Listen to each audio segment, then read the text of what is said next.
Bonjour et bienvenue, vous écoutez C'était ce jour-là, une série de podcasts consacrée à l'histoire des Juifs en Europe. Je suis Isabelle Pirambeau, ancienne correspondante de presse à l'étranger, traductrice et rédactrice. Dans ce podcast, je vous emmène à la rencontre de ceux qui se consacrent à la mémoire de l'Holocauste.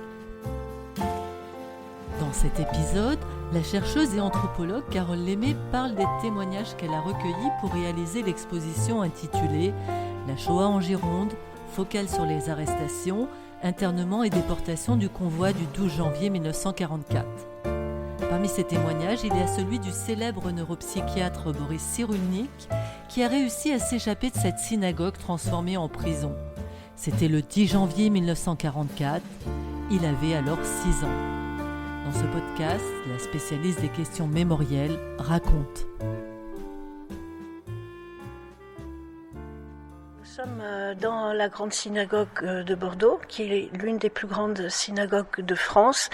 Et cette synagogue a une particularité, outre ses singularités architecturales, puisqu'elle est l'une des plus grandes de France, a plusieurs singularités historiques qui sont liées à ce qui s'est passé durant la période de Vichy et donc de l'occupation allemande. Cette synagogue, comme beaucoup de synagogues à travers l'Europe, mais aussi en France, a été dévastée et profanée. La singularité qu'elle a concernant la France et en tous les cas la façade aussi occidentale de l'Europe est que la grande synagogue de Bordeaux, après sa profanation et sa dévastation se sont notamment produites fin 1943, durant 1944, à partir de janvier, a servi par 2 fois de lieu d'internement. Une première fois en janvier, en vue de la constitution d'un convoi de déportation qui devait aller de Bordeaux à Drancy, et ensuite les victimes furent déportées de Drancy, pour la majeure partie d'entre elles, vers Auschwitz-Birkenau.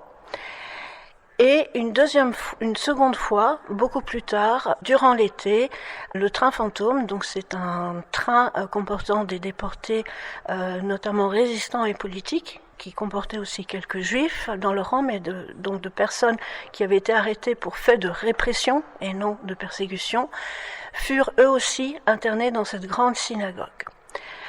Pour l'année 2014, donc vous voyez, durant 1944, par 2 fois dans son histoire, cette synagogue a été un lieu d'internement chaque fois pour plus de 500 personnes.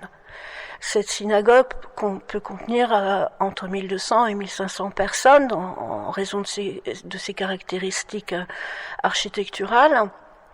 Et donc, par 2 fois dans son histoire, elle a servi de lieu funeste d'internement pour des victimes. Il y a eu un petit garçon qui a été interné dans cette synagogue.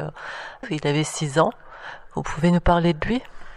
Oui, alors je veux pas m'exprimer à sa place. Je pense, enfin, vous faites référence à Boris Cyrulnik. Le hasard des choses fait que je suis la personne, enfin nous étions deux amis, je suis la personne avec laquelle Boris Cyrulnik est revenu pour la première fois dans la grande synagogue. On était ensemble à un colloque qui se tenait à Bordeaux, je crois que c'était en 2008, c'était en janvier à Saint-Christoly. Et puis on a commencé à discuter à 8h30 le matin, juste avant le colloque. Et donc j'étais avec une amie, donc on était 3 à discuter, et une amie qui s'appelle Marie, et puis on parlait d'un ami commun qui s'appelle Yoram Mouchnik, qui est anthropologue comme moi, mais qui est aussi psychologue et qui travaille beaucoup avec Boris Cyrulnik à Vincennes et ailleurs à Paris.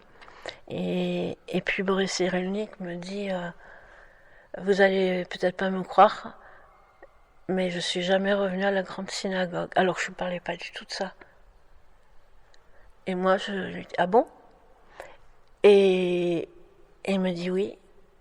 Et puis il me dit, enfin il nous dit on y va à midi. Et à midi il est venu me chercher à ma chaise. Et en fait avec mon amie Marie, Saint-Christoly, c'est à côté, enfin c'est pas loin, c'est au niveau de la cathédrale. Donc on est venu, mais je lui ai dit, c'était midi, je dis, vous savez, ça se trouve, on va être resté qu'au niveau des grilles, la synagogue, elle sera pas ouverte.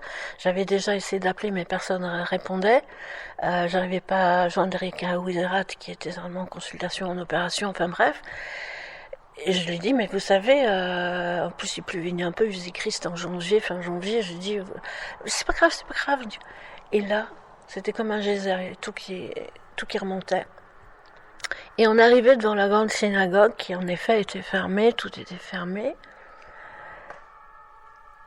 Et commence à parler, et le hasard des choses fait que du côté de la rue Sainte-Catherine, j'entreaperçois Erika Wezderat avec quelqu'un qui faisait des réparations ici.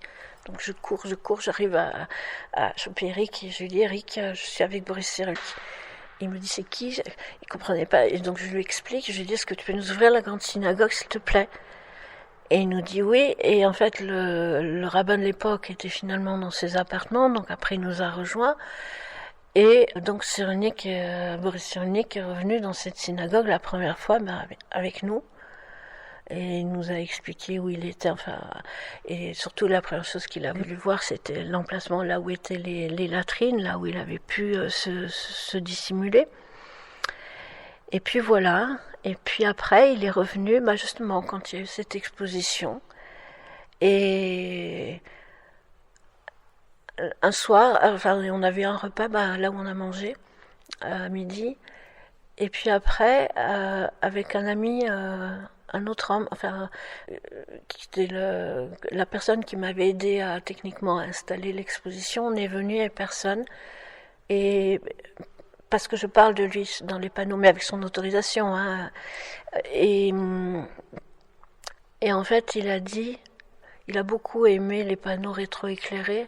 Il a parlé de la lumière. Et récemment, il est revenu en janvier cette année, et il a redit la même chose, que maintenant c'était devenu un lieu de lumière, et qu'il se sentait bien. Je préfère qu'il s'exprime lui-même sur ses faits. Mais ça m'a fait chaud au cœur que humainement, ils sentent ce qu'il a exprimé, de la même façon que ça m'a énormément touché, qu'en fait il est apprécié, que j'ai travaillé en rétroéclairé, que ça transparaisse dans et par la lumière. Cet esprit, en fait, ça lui a directement, voilà. Et expliquer ce qui s'est passé justement ce jour-là dans la synagogue et comment il a réussi à s'en sortir. Oui, alors ici, dans la grande synagogue, on est sur un internement court. Les personnes sont arrêtées le 10, le soir, dans la nuit, et le convoi de déportation Bordeaux-Drancy par le 12. Donc vous voyez, on est sur un... Voilà. Donc Boris Cyrulnik a été arrêté, a été amené ici comme... comme les autres victimes. Je vais revenir sur cette question, oui et non, parce que tout le monde n'a pas été interné ici. On dit toujours la rave de la grande synagogue, ou on dit l'internement dans la grande synagogue. Ce que je montre dans cette exposition, c'est la pluralité des situations. Ça a été mon parti pris. La grande synagogue a été l'un des lieux d'internement du convoi de déportation du 12 janvier 1944. Elle n'a donc pas été le seul lieu. En revanche, elle était le lieu majoritaire, puisqu'il y a eu plus de environ 550 personnes internées ici. Mais ce n'est pas parce qu'elle a été donc le lieu majoritaire que pour autant on doit faire comme si les autres lieux n'existaient pas. Donc c'est ce que je restitue justement aussi dans l'exposition. Donc Boris Cyrulnik, qui était dans le centre-ville, a été, comme la majorité des autres personnes, enfants, adultes, hommes, femmes, amenés ici pour y être internés. Ce qui s'est aussi passé, c'est qu'ils ont procédé, alors ce ne sont pas mes termes, ce sont les termes employés par Maurice Papon et par le discours administratif de l'époque. Il a été opéré ici, à l'entrée de la synagogue. J'ai travaillé avec un survivant de Birkenau, parti interné là à côté de l'Héral. En fait, c'est un adulte qui m'a raconté précisément comment les choses s'étaient passées. dans l'entrée de la synagogue, devant et dans l'entrée de la synagogue, ils avaient pratiqué ce qui se faisait, ce qu'ils appelaient un processus de sélection raciale. C'est-à-dire l'examen de la situation, c'est pas mon terme, c'est le terme de l'époque, dite raciale, personne par personne, au regard des lois de Vichy et des lois de l'occupation. Donc, on se retrouve confronté à la question de ce que je vous disais tout à l'heure, c'est-à-dire ceux considérés comme juifs parce qu'ayant deux parents juifs, les grands-parents, vous voyez toutes ces questions-là. Et ceux, donc au niveau de la filiation, en filiation mixte, ou ceux en situation matrimoniale, en situation mixte, etc. Ce qui fait que vous avez un différentiel entre les 550 personnes arrêtées et un convoi de déportation qui part avec environ 360 et quelques personnes. Vous voyez, il y a un écart. Certaines personnes n'ont pas été versées dans ce convoi parce qu'elles ont été réinternées ailleurs, mais elles sont extrêmement minoritaires. Cela signifie que les autres personnes ont été libérées, remises en liberté parce qu'elles n'ont pas été considérées, à tort ou à raison, peu importe, on s'en fout. Enfin, excusez-moi du terme, on s'en fout, mais enfin, le fameux processus, le mot précis utilisé par Maurice Papon dans les archives et surtout lors de son procès était discrimination raciale. Voilà. Elles n'ont pas été considérées comme juives, enfin comme internables pour être déportées. Donc toujours est-il qu'une fois qu'ils ont fait ce processus, en général aussi, et je tiens à le préciser, ils internaient relativement peu de temps, c'est-à-dire que la logique c'est qu'ils arrêtaient, les listes étaient à la préfecture, et ils établissaient des listes d'arrestation parce qu'il avait été décidé qu'il devait y avoir un convoi de déportation. Parce que c'est sinistre, mais c'est les faits tels qu'ils sont, aussi bien du côté de Vichy que du côté des forces d'occupation, même si les personnes sont malmenées, sont sous-nutries, etc., les internés coûtent cher. Tout a un coût. Et même si on donne très peu à manger, ça a un coût. Faire surveiller, ça a un coût. Faire transporter, ça a un coût. Tout a un coût. Affréter un car, ça a un coût. Louer un taxi pour aller faire chercher des enfants qu'on va déporter, ça a un coût. Donc j'ai travaillé précisément aussi sur toutes ces logiques de facturation, vous voyez, pour comprendre l'ensemble des processus en présence. Et c'est ce qui permet aussi de comprendre, parce que la situation des déportés résistants et politiques est très différente, parce qu'avec eux, là, on va se retrouver sur quelquefois des internements bien plus longs. Mais pour ce qui est des arrestations massives, à des fins de déportation immédiate, en fait, quand au niveau de la, entre guillemets, tectonique et de la logistique générale au niveau de la France, mais surtout après au niveau des chemins ferroviaires, et le procès Eichmann, etc., l'a très bien montré, c'est qu'à un moment donné, donc, au niveau de la gestion des déportations vers les camps d'extermination, il décidait que voilà, il y aurait un convoi de Bordeaux, qu'il y aurait un convoi de Marseille, qu'il y aurait un convoi de tel ou tel endroit, parce qu'il fallait que ce soit gérable au niveau de Nancy, et surtout des trains qu'ils allaient faire partir à destination des camps d'extermination. Donc, c'est ce qui permet de comprendre, notamment sur une grande partie des convois de déportation de Bordeaux, la raison pour laquelle, que ce soit la synagogue ou même le camp de Mérignac, pourquoi en majorité, dans bien des cas, et dès le départ, comme c'est le cas par exemple dès juillet 42, on a affaire à des internements très courts.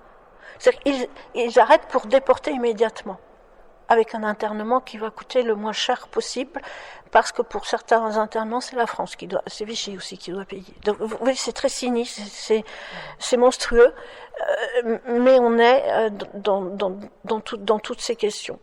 Donc, Boris Cyrulnik est arrêté. Je pense qu'une fois qu'ils ont fait leur processus de discrimination raciale, etc., ils avaient prévu, de toute façon, le convoi était prévu pour le 12. Vous voyez, des opérations perpétrées entre le 10-11, enfin le temps qu'elle se fasse, avec un convoi qui part le 12.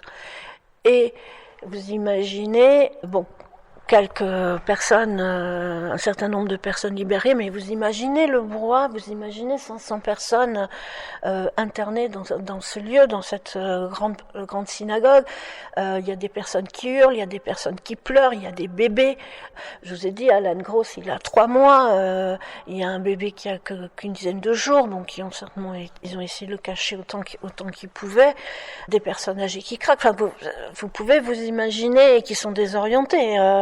Et là, on est avec 3 forces. Il y a des gendarmes, il y a des policiers et il y a la FEL gendarmerie. Toujours est-il que le convoi est prévu pour le 12 et qu'il faut faire sortir les victimes pour les acheminer vers la gare. Et selon toute vraisemblance, c'est à ce moment-là, au moment où commence à y avoir tous ces mouvements, que Boris Cyrulnik va se cacher dans les latrines en haut et puis qu'il va avoir ce processus d'exfiltration, parce qu'en fait c'est une exfiltration au moment où il sort, et c'est ce que je relate aussi sur un des panneaux. Une femme se fait battre à mort, enfin un coup de crosse de mitraillette, et elle doit être évacuée sur un brancard. Ah oui, alors ils ne le font pas, je le précise, hein, ce n'est pas du tout par mesure de charité ou d'humanisme, quoi que ce soit. Parce que quand on travaille justement sur les archives, on voit bien que pour ne pas entraver la bonne marche d'un convoi de déportation, on ne déporte que des personnes transportables. Là aussi, on retrouve toujours, c'est très implacable, voilà. Et donc, cette femme est mise sur un brancard, elle est blessée puisqu'elle a été battue à coups de crosse, donc elle ne va pas être déportée. Donc il y a une ambulance qui arrive, et Boris Cyrulnik, qui s'est descendu de sa cachette, enfin, se faufile, et une des infirmières qui est là, qui a une pelisse, le prend sous sa pelisse et surtout le fait passer sous le brancard j'ai oublié son prénom, c'est la maman de 2 frères qui sont là. Et en fait, c'est comme ça, il est exfiltré grâce à ces 2 femmes. Et l'autre enfant, je veux en parler parce que personne n'en parle, parce qu'on dit toujours, oui, Boris Cyrulnik, le seul survivant. Et moi, je suis très attachée au fait. Enfin, en fait, il y avait un autre enfant. Cet autre enfant, il était caché chez des gens, sauf un de ma part, c'était à Pessac. Il a été dénoncé. Il a été amené ici. Et en fait, il est mis dans le convoi. Donc lui, il fait le Bordeaux-Drancy. Et puis, il arrive à Drancy. Et chose complètement extraordinaire, parce que vous savez, quelquefois, il se produit des choses, mais dans des situations, c'est presque rocambolesque. Il est libéré à Drancy. Mais pas du tout. Parce que la fameuse sélection raciale, quand le convoi de Bordeaux arrive à Drancy, rebelote sélection raciale. Hein, pour revérifier. Parce que c'est là qu'on va se retrouver avec des fiches d'internement à Drancy différentes, en fonction justement des femmes qui sont mariées considérées comme conjoints d'Ariens, etc. Et elles ne sont pas considérées comme immédiatement déportables. C'est ce qui va servir d'une forme, si vous voulez, d'aiguillage, d'aiguillonnement de nouveau. Et lui, il aurait dû être déporté. Et puis, c'est un gamin, enfin, j'ai son témoignage, bon, il est mort, hein, très drébrouillard, très... Et en fait, il y a un des SS du camp qui lui dit part. Avec sa mère qui retrouve. Et il part. Et après, avec sa mère. Figurez-vous, sa mère, elle va venir, elle libère, elle fait partie de ceux qui ont libéré Paris. Et lui, après, il est devenu un chirurgien dentiste. Enfin, il a une vie après. Et vous voyez, j'en ai la chair de poule en vous en parlant, parce qu'en fait, ce sont les 2 enfants qui ont survécu. Et bon, en général, je n'utilise pas trop le mot, parce qu'il est tellement dévié, galvaudé, enfin bref. Mais si on doit parler de résilience, je peux vous assurer que le cas de cet autre enfant dont je parle, et qui en général était moins connu, parce que comme il était tout seul, sans parents ici, un cas similaire à celui de Brest-sur-Unique, il a été pris d'affection par une dame du convoi, et en fait on le trouve inscrit sous un autre nom que son nom véritable concernant le convoi, parce qu'elle l'a protégé, et elle a veillé sur lui. Et en fait, et c'était une famille de Juste qui le cachait à Pessac, et il a été dénoncé. Et ça, je le relate aussi dans les. Enfin, il fait partie de ces personnes qu'on suit, vous voyez, à travers les panneaux. Et vous parliez tout à l'heure de Alain Gross, qui avait 3 mois. Ouais. Il a survécu ? Non. Un bébé de 3 mois avait aucune chance de survivre.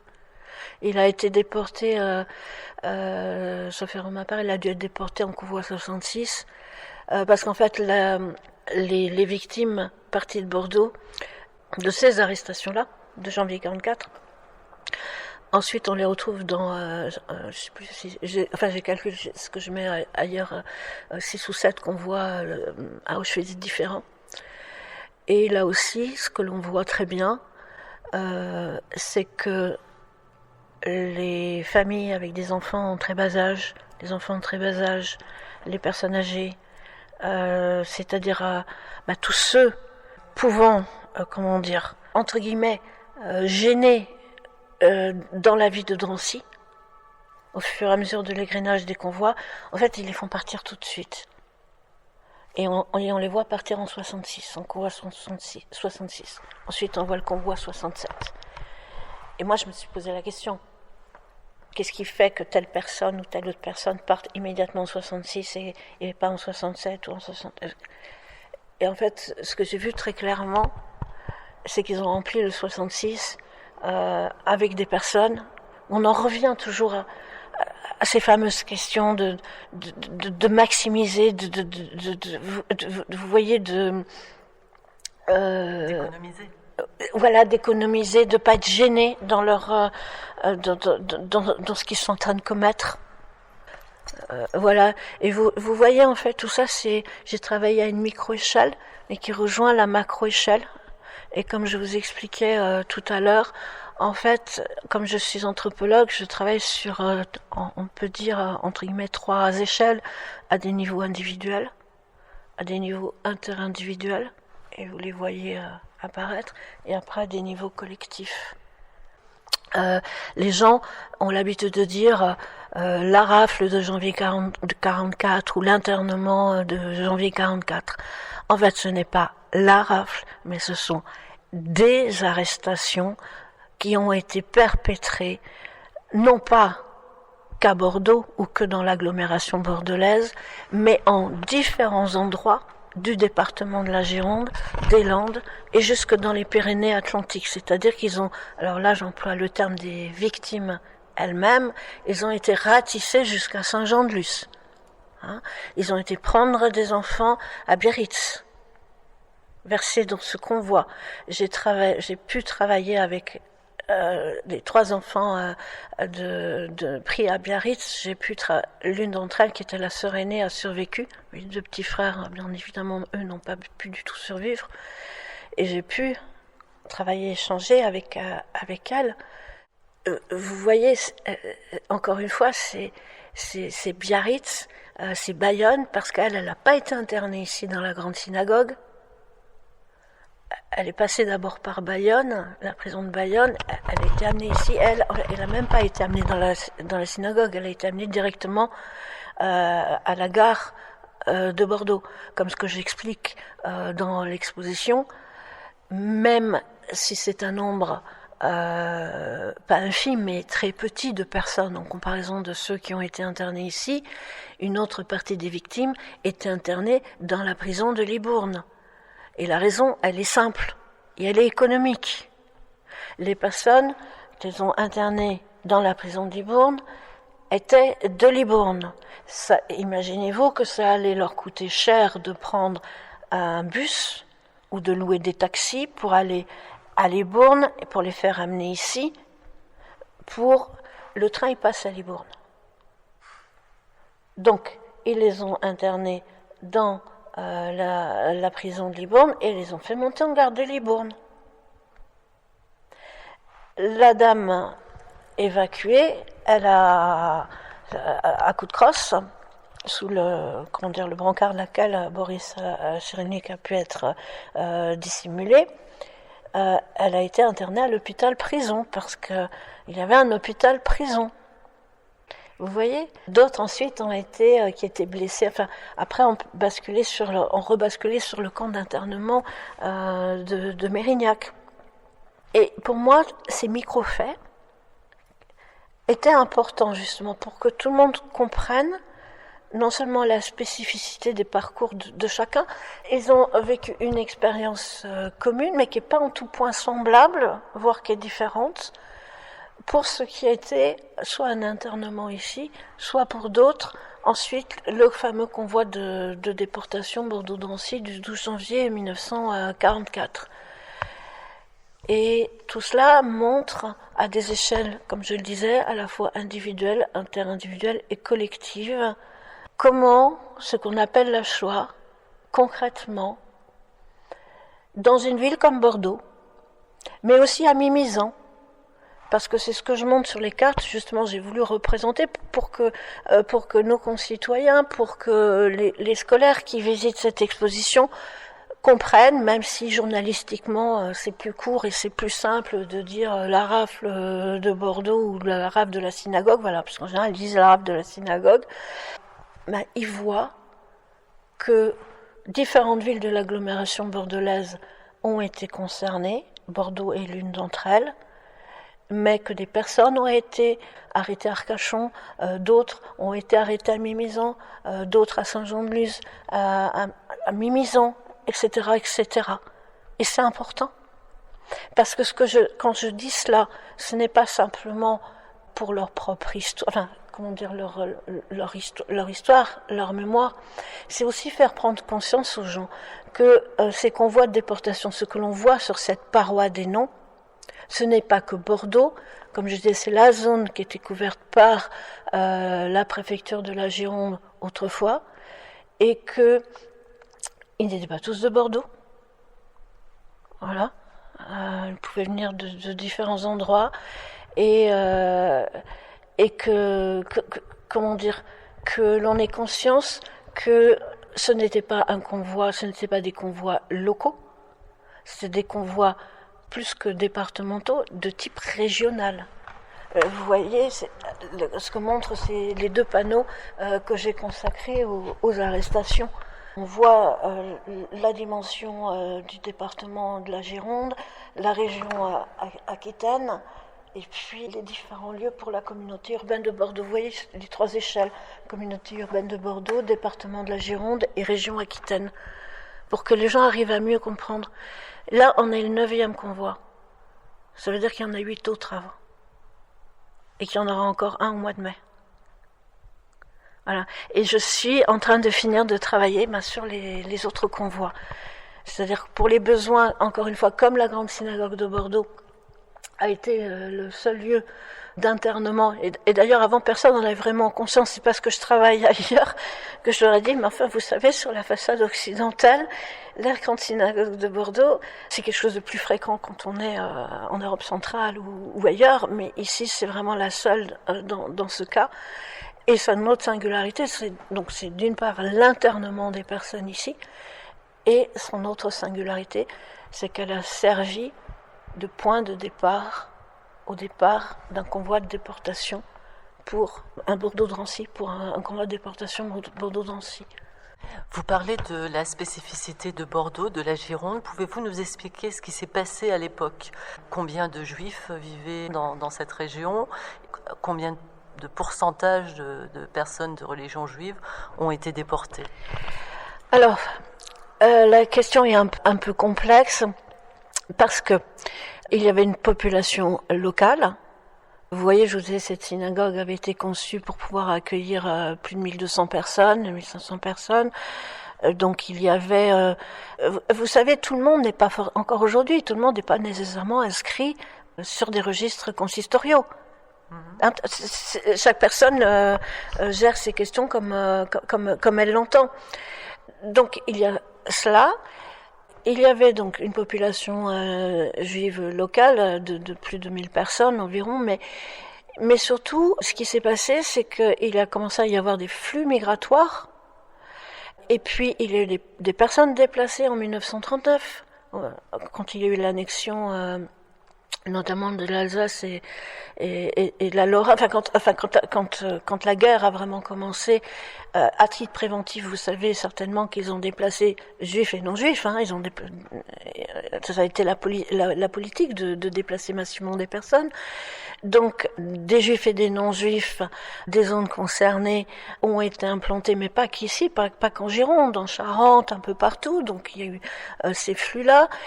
Juste avant, il y avait déjà eu des flux migratoires de Pologne ou d'ailleurs, qui étaient en général des flux économiques. Il y avait pu y avoir quelquefois des flux liés en revanche aux mesures antisémites, ce qui fait que, en ayant travaillé sur les registres, j'ai des cas d'apatridité, etc. Donc, on voit bien qu'il y a eu des mouvements qui se sont produits, mais c'était pas, en très très grand nombre. Paris et d'autres zones, vous voyez, on est situé à Bordeaux, on est beaucoup plus au sud.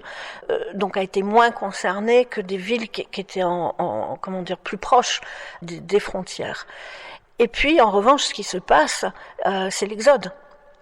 Bordeaux a été une ville où, vous le savez certainement, le gouvernement s'était réfugié à Bordeaux, l'exode est arrivé ici, la population a été multipliée par un nombre incroyable de personnes. Et parmi le nombre incroyable de ces personnes, il y avait bien entendu aussi des personnes juives. Tout le monde, au moment donc et après l'exode et justement ce qui se passe en 1940, tout le monde ne reste pas nécessairement à Bordeaux. Des personnes essayent de partir sur l'Espagne, ailleurs. Il se passe aussi pas une dispersion, mais comment expliquer, des personnes se sont installées à la campagne. Déjà, quand il y avait eu le déplacement, les personnes déplacées d'Alsace et Lorraine, beaucoup étaient dans des zones rurales, dans des vignobles, mais pas seulement. Donc, il est assez difficile de répondre à la question. Pour ce qui est du fichier juif, tout le monde ne s'est pas nécessairement inscrit. Mais un certain nombre de ceux qui se sont inscrits n'étaient plus là en 42. Donc vous voyez, en fait, on a affaire à une situation extrêmement mobile entre le premier recensement à l'automne 40, qui se passe aussi après en 1941, et puis quand les convois de déportation de l'année à partir de 42 se mettent vraiment en place. Voilà.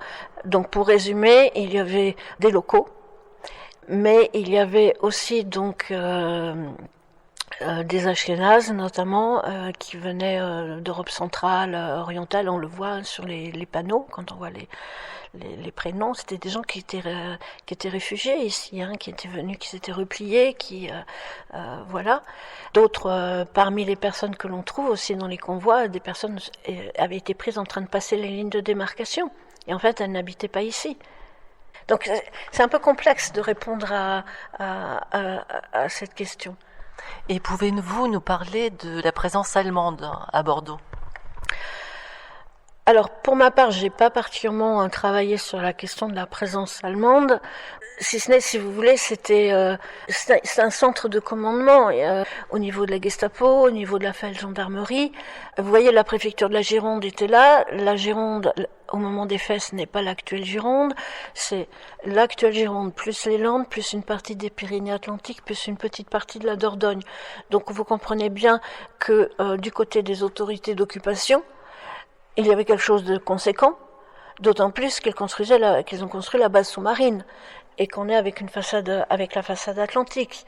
Donc c'était une zone quand même de commandement, de contrôle, d'occupation et d'oppression et de répression et de persécution. En fait, assez conséquente. Et Bordeaux était une des grandes villes de France. Et le quotidien, justement, pour cette communauté juive, avant d'être internée dans cette synagogue et d'être déportée, ça ressemblait à quoi ? Pour ce qui est de la grande synagogue elle-même, ce qui m'en a été rapporté, c'est que, aussi curieux peut-être que cela puisse paraître pour certains, pour nos contemporains, avant la profanation et la dévastation très importante telle qu'on peut la voir sur les panneaux de l'exposition, c'est fin 43. Avant cette profanation, cette dévastation, il y avait un maintien des cultes. Le grand rabbin pouvait continuer d'officier, des croyants pouvaient continuer de venir, mais, parce qu'il y a un mais, ce qui m'a été dit, ce qui m'a été rapporté, relaté par des témoins qui aujourd'hui ne sont plus vivants parce qu'on avance dans l'écoulement du temps, c'est que bien évidemment la milice, certains habitants antisémites, racistes, etc., il pouvait y avoir des jets de pierre, il pouvait y avoir des attaques verbales. Enfin, on est dans une période il y a les Juifs sont montrés du doigt avant même qu'il y ait l'étoile jaune. Le recensement, aujourd'hui, nous avons, outre la radio, la télévision, etc. À cette époque-là, le recensement a principalement été diffusé par voie de presse, parce que tout circulait beaucoup par voie de presse. Mais les Juifs ont été immédiatement montrés du doigt. Il y a eu une campagne anti-juive. Et là, quand je dis anti-juif, c'est au sens anti-israélite, mais au sens aussi racial du terme, c'est-à-dire contre la culture, contre la société, contre la pseudo-race, l'ensemble, si vous voulez, des aspects.